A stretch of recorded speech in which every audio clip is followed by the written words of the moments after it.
Glenn Elliott was a star through the 70s and had a very good career in administration since. We take on the Bombers, Jade Gresham, against St Kilda. Essendon scratchy in a win over Hawthorn. I actually thought they looked better in the loss to Sydney than they did in the win over Hawthorn, although a very open game. They've conceded 64 scoring shots in the first 2 weeks, including 28 against the Hawthorn side that's struggling to score. And had Hawthorn a kick straight, they would have won that game in the opening round, 11-17 to 17-5 or something of that nature.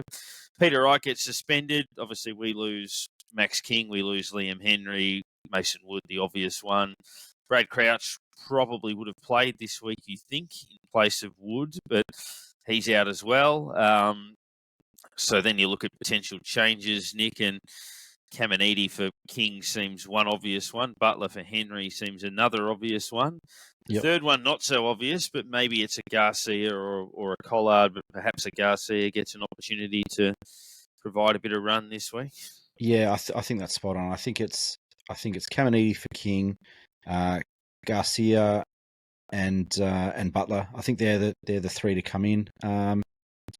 I mean, it seems simple. I think when you don't have that many that can come in, yeah, there's a bunch of guys that just aren't ready. You know, we hear a lot about Ari and kind of his game for Sandy, but I just watching some of that game and seeing him up close and personal in that North Melbourne practice match at Moorabbin. He's so far from ready that it's not funny. And there are a bunch of other kids, Keeler and Heath and those guys. Ollie Houghton's exciting. Hasn't played that much footy. So I think those three are the obvious ones really for this particular situation, given the outs and given who we're playing, where we're playing, that they just seem to be the obvious ones. I'm sort of looking at it going, after Essendon's rucks, which they seem to have 13 of, they're not a quick team when you take away their midfielders aren't that quick. They use a lot of the ball. They get it. They're very much a have to kick to a good spot sort of team. That I feel like they're a sort of team that we could use a lot of pace and get around. And you just look back at the practice game at Moorabbin, and that's what we did. We used our pace. We ran the ball, and it made it hard for them. They were chasing tail most of the day. It was a kind of a just watching us pass them with ease. So I'm wondering, do we go in with a bit more run instead? Do we try to find, I guess, a mix that has these smaller, quicker running players and exploit that? We're still going to have Membry. We're going to have Cooper up front. We're going to have Marshall would drift back and drift up forward, and we're still going to have big targets there. Do we just bring in a little bit more speed and just run like hell that day? I think it could be a winning way to go. We saw Marshall see off 2 ruckmen on the weekend, so it's not like he can't do it. And yeah, if we're not winning with hit-outs like we did on the weekend, just play to what they're doing. Marshall steps in as pretty well a fourth midfielder when you look at it. So it's possibly a great idea to just go small against them and just run like the wind. So that small ball, I mean, to borrow a basketball phrase, that small ball kind of game did work against them last year. I know it was at the G and all that sort of stuff, but yeah, I think we had Cordy and Caminiti up front, and it was Butler and Higgins that did all the damage. Really, the taller forwards' job was just to bring the ball to ground at that stage, and let the smalls do the work. And so there is some method to that type of madness, I guess. I mean, Cordy had, from memory, in that game last year, I think he had 1 possession, and Caminiti didn't score, or I'm pretty sure he didn't score, maybe 1 goal early. But on the most part, Yeah, I think he kicked one in the first 5 minutes, maybe, but we didn't get a lot out of those two guys in terms of scoreboard influence. Mitch Owens was lively across half forward. We got Membry this time, so and this is where I mentioned at the start that you trust the system. It's not ideal that you're missing a bit of pace and that you're missing Max King, who's a match winner. But if the system stands up, the one soldier down, one soldier up, you're almost at a tipping point with injuries, almost. You've got to stop the bleeding on that front and slowly get a couple back. Look, having Paddy Dow available, a week or so later is going to be useful in terms of midfield reinforcements. Clark would be maybe 3 away. Dougal Howard not far off. Jack Hayes not far off. So you just got to hang in there. Find a way to get a result here. Got some tricky games ahead, but I think we're certainly capable. And it's good to have someone like Ross at the helm who will, you'd think, make the right decisions to set us up in the best possible way to give us every chance against an Essendon side that is dangerous. Clearly, they've got a lot of midfield options. I don't think they're sensational. I don't think they're necessarily better than the two sides we've played so far, but it's 50-50 or marginally our way and just find a way to get over the line. Well, the situation that we go into this game is pretty similar to how we went in last year. I mean, the big difference now is that we're going in with a year's more experience into Owens and Filippo and Winhager and those guys, and Darcy Wilson, who's come in, looks like a ready-made senior footballer. So I think while the situation is similar, the baseline is further ahead of where we were same time last year. And we know what Ross was able to do from a coaching strategy performance perspective last year, with the outs that we had, with the ins that we had, and the team that he had to trot out on the park each week for those first kind of 6 or 8 weeks or whatever it was, that he can make it work. The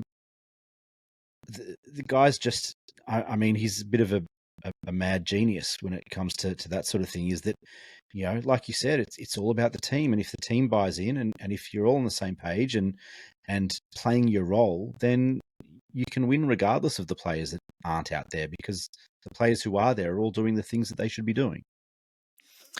Yeah, and that's the thing. You stare down the challenge and you see where it lands, and it'll be interesting playing them at Marvel and their home ground, or their home game rather. Looking at some of our listener questions, I guess Mick asking the obvious one: any concerns around the progress of some of our injuries? Don't know about the progress, just more the severity of them, where it's been, worst case scenario for most of them, and a lot of that's bad luck. Liam Henry didn't even have the hamstring iced after the game on Thursday, and then it ends up being pretty severe. So whether that was mismanaged, I don't know.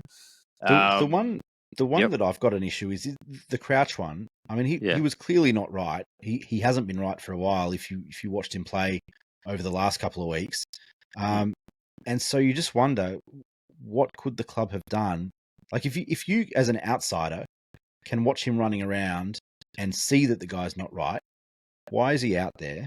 And why aren't they doing something about it? Like why didn't they send him in for an arthroscope a month ago or 3 weeks ago or whatever, when it was clear that, there's an issue with that knee? That's probably my biggest concern. The rest,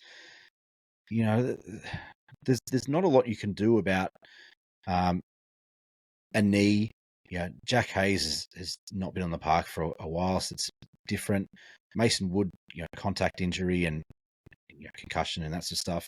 A lot of these things are kind of collateral damage or contact stuff that no amount of training or whatever is going to change. But it's those things, the things that you can kind of see and visualize. You can see it happening almost in front of you, and you wonder, how does it get to the stage where all of a sudden, a couple of days out from round 3, we're sending guys for arthroscopes when it's been clear for weeks already that they're not right. Yeah, and that's whether they were rushing it because they had too many others injured. I'm not so sure, but clearly an issue and that's come home to roost. And Bobber says where to now for Crouch. Look, I think he's still got a role to play, but Yeah. we've just got to get him right. Tim, he's been our best midfielder for the last couple of years. Jack correct. Crouch. That's right. And Tim says, looking at the 2019 list of 48 players, only 11 remain 5 seasons later. That's almost 80% gone. We've had a rebuild and the new place is looking fantastic. Do you think we can look at this period like the 06-07 period and we have the awesome roller coaster ride ahead? Yeah, look, you look at drafting and, I was having a bit of a look at it.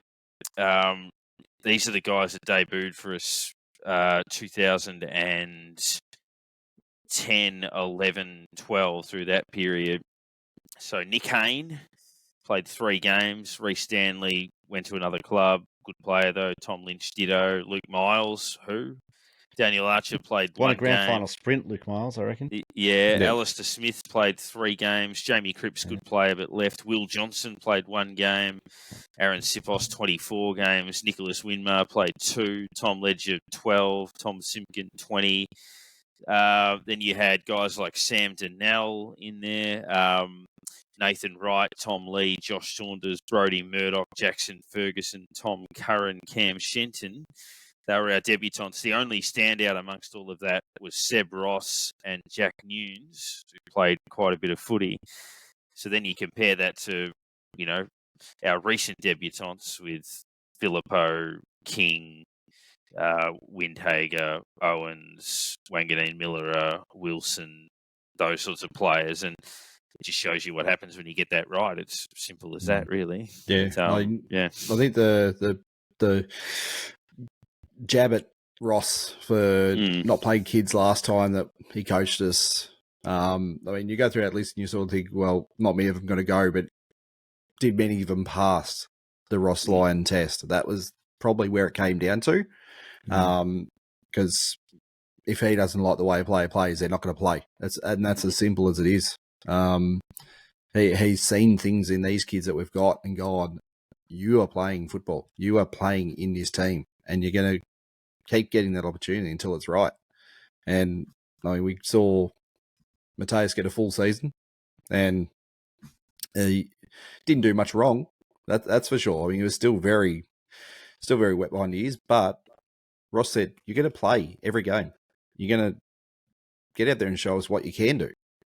And that's just going to build the confidence, and it's going to build the skill, and it's going to build the him as part of the team. And he's done that multiple times with multiple players now when you look at it. So the young list that has been built by him in this one, as opposed to, I guess he could have tried it with the players that you listed off before. And chances are, most of them wouldn't have got anywhere near what we've got right now.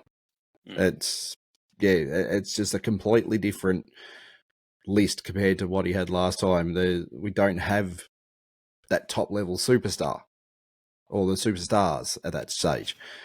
It's a very much more even list, and it's probably a lot fine. I guess they're finding it a lot easier to get into that team, hold their spot, but also blend into that team, and not going to be just hidden away like I guess some of those other players were back then.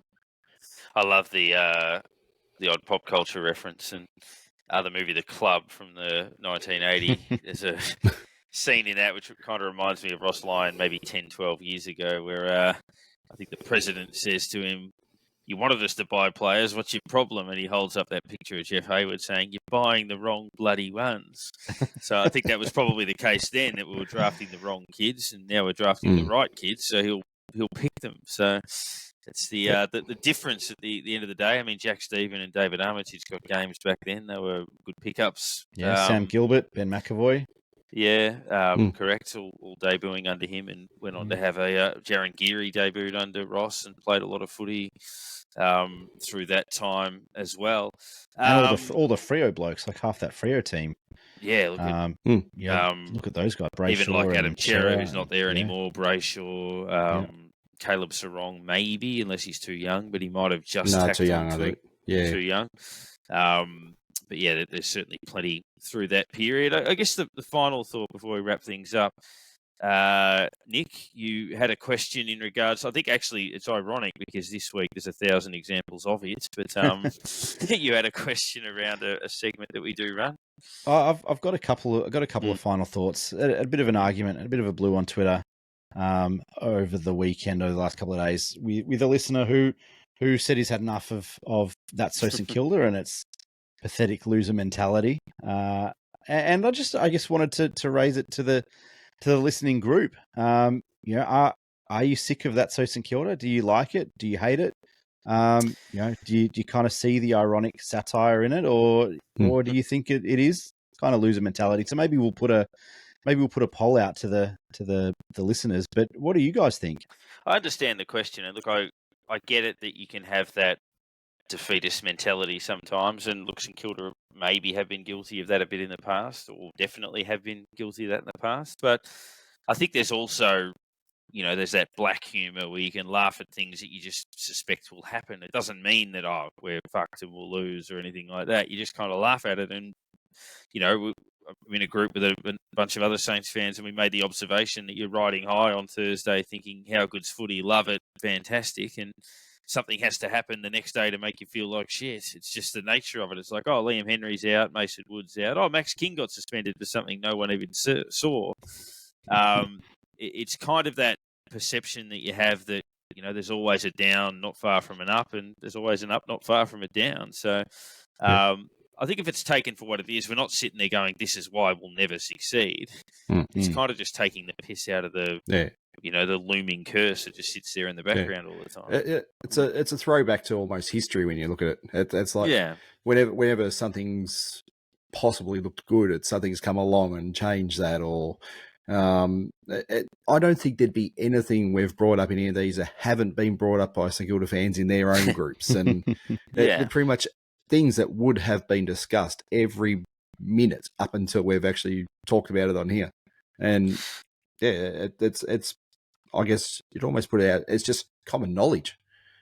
And the reality is that, the Jam, by Friday evening, the Jam was squeezed out of the donut a little bit by some of that injury, and you're like, that shits me, because it should be a good day today, and frustrated about that, thinking about matchups, and that's no one's fault, but it's annoying.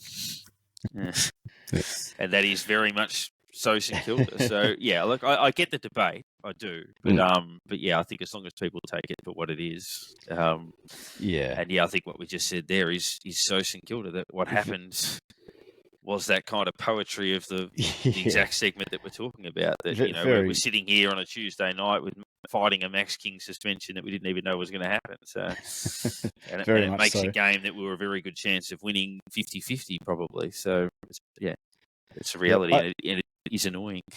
It is annoying. I do have one more final thought, and we've talked a little bit about perspectives and perception and all those sorts of things. And one of those things is that one that you guys brought up before about that perception that Ross Lyon never played the kids. There's another Ross Lyon perception that's out there that is that he is this dour, defensive, hard to watch football coach. No one talks about the fact that his St Kilda team led the league in scoring. At least one year was top 3 or top 4 a couple of other years during that kind of 2008 to 11 period. No one talks about the fact that Champion Data had us rated the number 1 ball movement team last year, despite having half a year of what felt like pretty average football. And if you haven't watched St Kilda play, if you still think after the first couple of weeks and after the preseason, if you still think that St Kilda's a boring team because Ross Lyon's a boring coach, you haven't watched St Kilda, because this team is fun to watch. They're fun to watch. They're offensive. They're hard. They're tough. Excuse me. They move the ball quickly. They kick it long. They run. They do all the things that fun, entertaining teams do.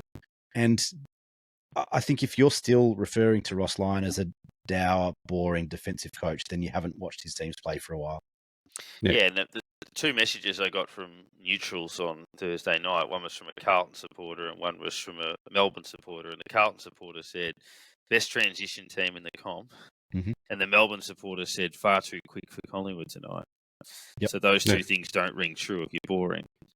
And Pointy from Champion Data's been saying it for 2 years. And back in that too, I mean, what is the old saying that I guess most people bring up all the time, that premiership team starts from the back line? Your defence is what's going to win your game? You're going to be the most attacking team in the world and give away more goals than what you kick. It's if you got no defense, you're not going to win a game anyway. He built that into the 9-10 teams, that defensive mindset, but we had the ability to score at the same time. It was then when the team dropped down, we still might have had that ability to defend, but we didn't have that ability to score. And that's the first thing that fell away, the ability to score. And that's where I guess that came from, that whole, he's just a defensive coach. No, we just couldn't kick goals. It was basically our only issue. And this week is where we see that example of maybe you do pull the handbrake and change things up and try to win that way because that's what the situation calls for. But when you got weeks where you go, you need to tag a few more players than normal, or shut down someone, or that sort of thing. But I mean, as I say, you can run off. I mean, Essendon kick 101 points last week and lose by 5 goals. Exactly. That's attacking football. Whereas we'll never lose if we kick 101 because of the way we defend. No, never. Yeah. Yep. So, and that's the reality of it. But fingers crossed we can, I won't say grind because that's a negative word, but will our way to a result on Saturday against Essendon. A happy Easter to all of the listeners, and hope you enjoy this podcast over the course of the week. The chat with Glenn Elliott and our chat that we posted during the week with Andrew Plimpton, the late president of the football club through the 90s. But enjoy the rest of the week wherever you happen to be, and go Saints.